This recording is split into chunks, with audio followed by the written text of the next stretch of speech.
हमारे जो संत कहते हैं कि भाई भिल्ली के अंदर पॉजिटिवनेस थी।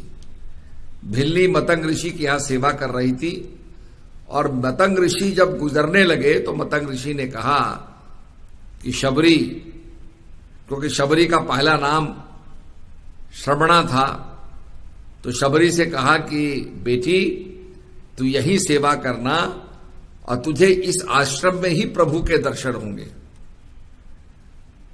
तो शबरी को ऐसा आशीर्वाद दिया और शबरी सेवा के भाव से ही, अब सेवा का भाव हमारा ऐसा होना चाहिए उसमें फर्क ना हो।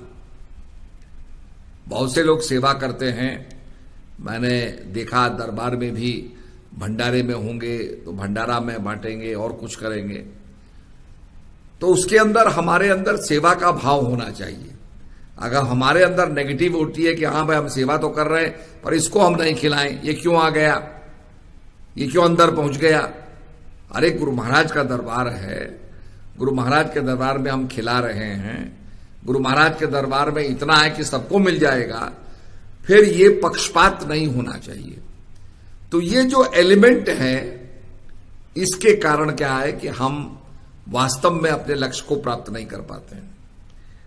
भक्ति और आंख बंद करके तो सब बैठेंगे, पर जिसका मन लवलीन हो जाता है, लय हो जाता है, वही उस पद को प्राप्त करता है।